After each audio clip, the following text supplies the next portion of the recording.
So, mga partners, na magandang araw at nandito na naman ang inyong kapartners at syempre, meron naman po tayong panibagong topic at pag-uusapan sa video na ito. Okay, so alam na ninyo ang ating topic, no? So, by the way, sabi ko nga noong nakarang aking video ay regarding sa mga profession. Okay? So, ngayon naman, ang ating bureau ay looking for o isa sa priority nila ngayon ang social workers. Yan ang ating pag-uusapan, mga partners. Siyempre, para doon sa mga social workers natin o related sa trabahong ito, no? Na hindi pa nila alam na pwede pala ang kanilang profession dito sa ating bureau, okay, ay may kayat natin na mag-apply dito sa ating bureau. Okay? So, syempre, lalong bago na naman mapasarap yung ating kwentuhan, no, ay ipapasok muna yung ating intro. Let's go!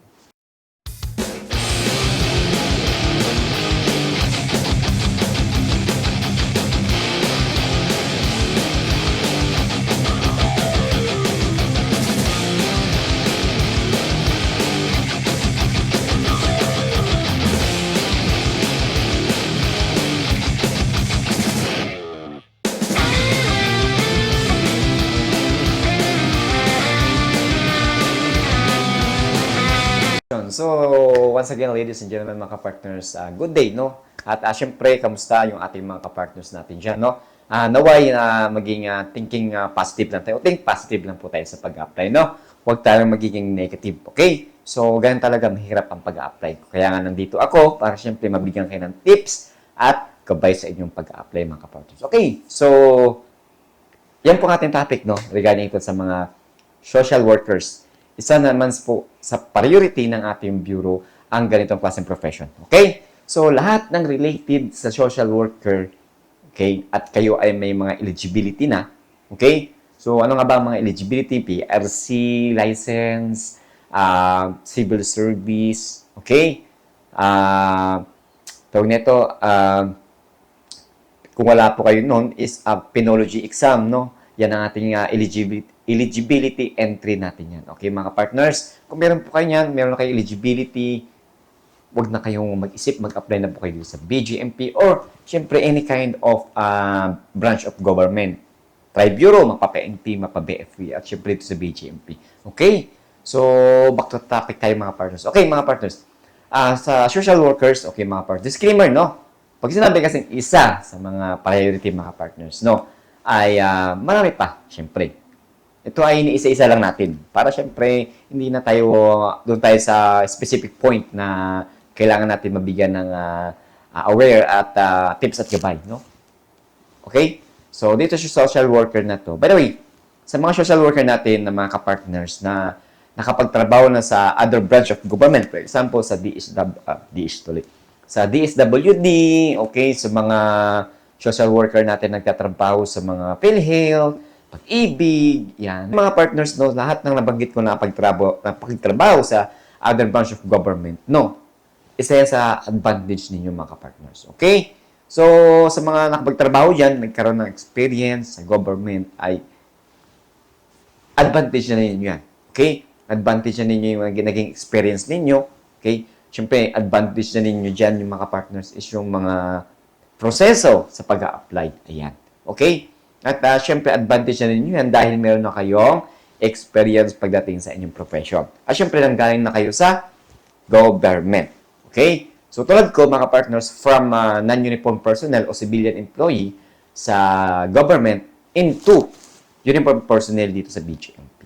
Malaking tulong po yan. Tips ko po sa inyo yan, ha? Tips at gabay ko po sa inyo yan, yung mga social worker natin na galing na sa other branch of government ay advantage na ninyo. At, syempre, no?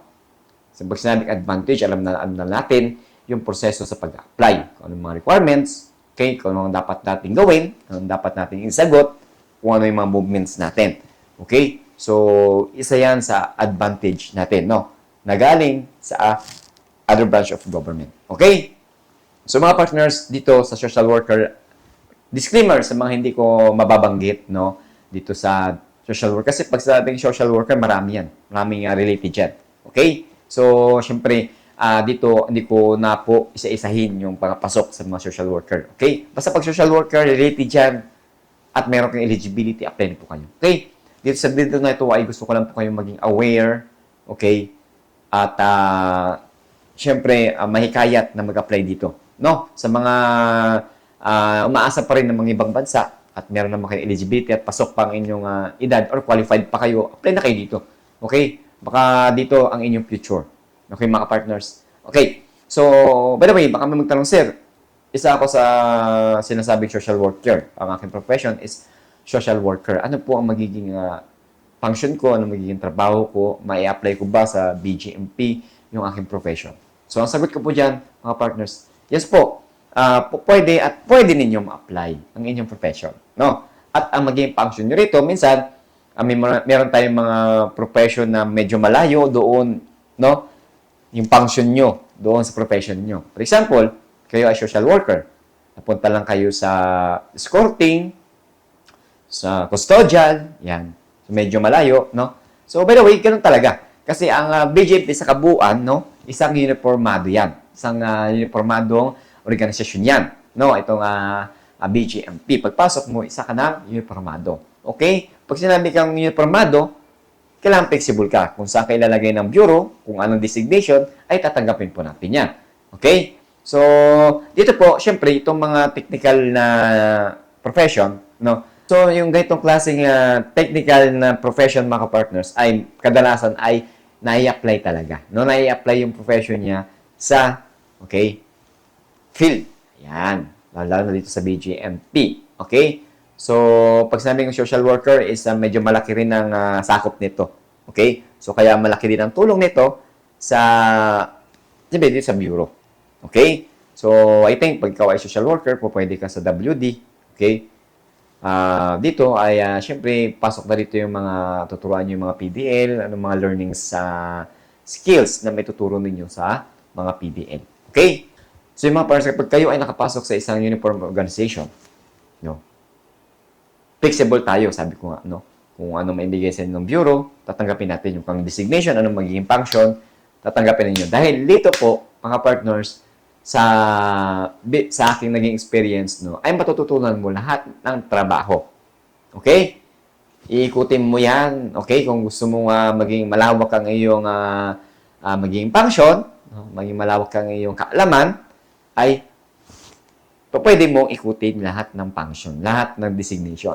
Pwede mong kunin. Ano? For example, ikaw ay curious. Ako ay isang social worker, hindi ko pa na-experience ang pagiging escorting kasi astig yun no? Pag-escort, magta-transfer tayo ng PDL, naka-full battle gear, naka-delta. So, ma-experience yun, mamala-action. So, pwede mo po yun i-request, no? Sa chief, sa wardens, no? Sa admin, na pwedeng bigyan ka ng ganong klaseng designation. Yes po. Pwede po yun. No? Gusto mo ma-experience. For example, social worker ako, gusto kong ma-experience sa admin. Pwede kaya yun? Yes po.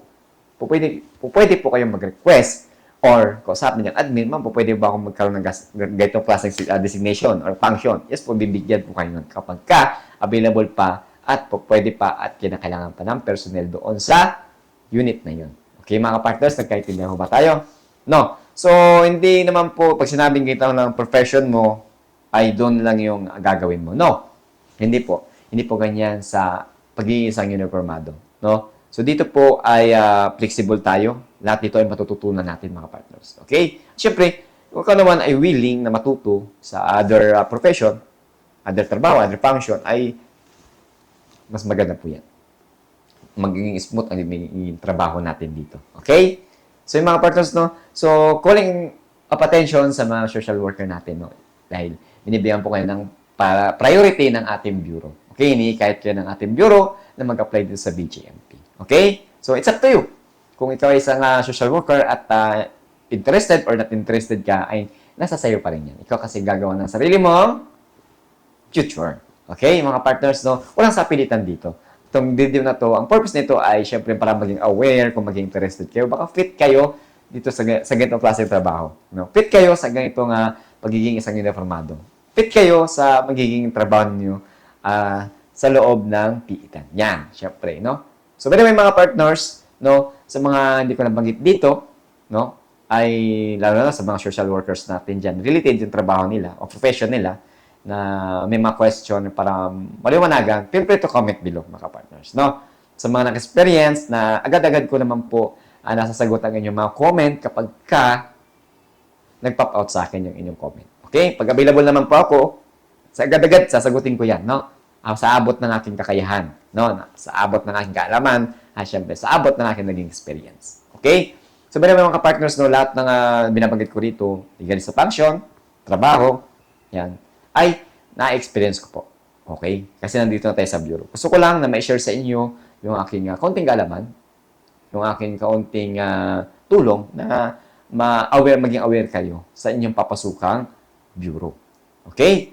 So, by the way, mga partners, no? So, by the way, hindi lang po ang BGMP yung ganitong nagbibigay ng priority, no? Nagbibigay o naghahanap o naghihikayat ng ganitong klase profession. Meron din po sa PNP, meron din po sa BFP, meron din po sa Armed Forces of the Philippines, sa Navy, no? Nagpo-post din sila sa ganito sa social media. Okay? Kasi, tulong din ito para doon sa mga profession. At syempre, kinakailangan din ng bureau. Kaya nagdo-looking for o naghahanap sila ng ganitong klaseng, naghihikayat sila ng ganitong klaseng profession, mga partners. Okay? So, sa nabanggit kong profession, wag na kayo magpatupik-tupik pa. Kasi kasuhin na ninyo, lalo, syempre, sabi ko nga kanina, no, mga partners ay advantage ito. Bakit ko nga ba nabanggit, no, na advantage ito sa mga naging social work. Ang social worker yung kanilang profession at nakapagtrabaho na sa other branch of government or local government, no? Kasi po, i-base mo sa yung experience, nagkaroon ka na ng experience sa trabaho. Kumbaga, ay alam mo na yung trabaho na yun. Alam mo na, no, gawin yung trabaho na yun. No? At syempre, may apply mo in actual situation, mga partners, no? At syempre, malaking tulong ito, yung experience mo sa unit na pupuntahan mo, sa field. No? Yan yung aking tips at gabay, mga partners. No? Dahil galing din ako, no, sa non-uniform personnel, no? Sa government, from non-uniform personnel, civilian employee, no? Lahat ng naging experience ko, lahat na naging trabaho ko, lahat ng naging, sabi ko, nag-experience na encounter, trabaho, lahat yun inipon ko, no? Sa pag-a-apply ko sa pagiging isang uniform personnel, ibinuhos ko lahat yun. Ipinakita ko sa kanila yung aking naging experience.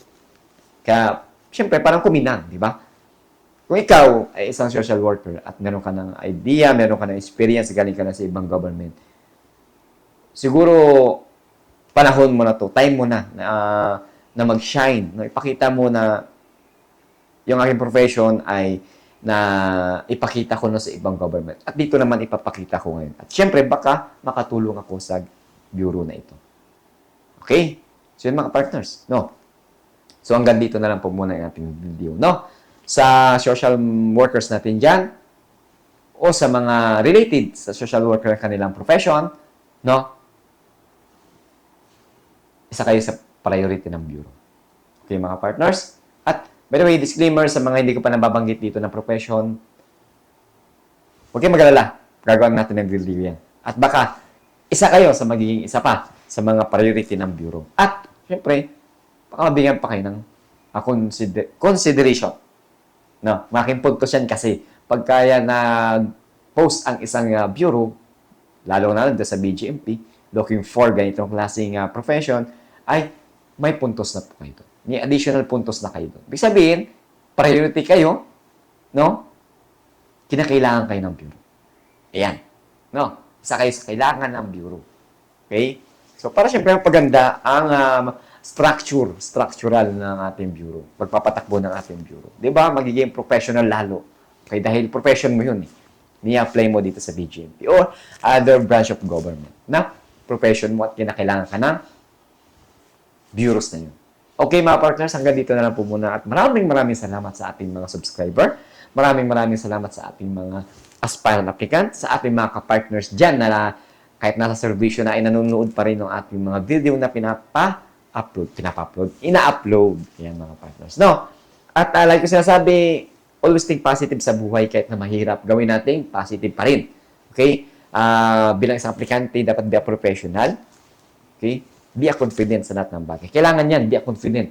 Lakas ang loob. Pag wala ka yan, bahala ka na. Okay? At syempre, pagtiwala sa kakayahan ko anong meron ka, ipakita mo, huwag ka mahihiya. Okay, mga partners. At syempre, magtiwala sa itaas. Wag natin kakalimutan yan. Okay? At lagi ko sinasabi, no? Sa mga tropa natin dyan, shout out sa inyo. Always ingat. Okay? Saludo.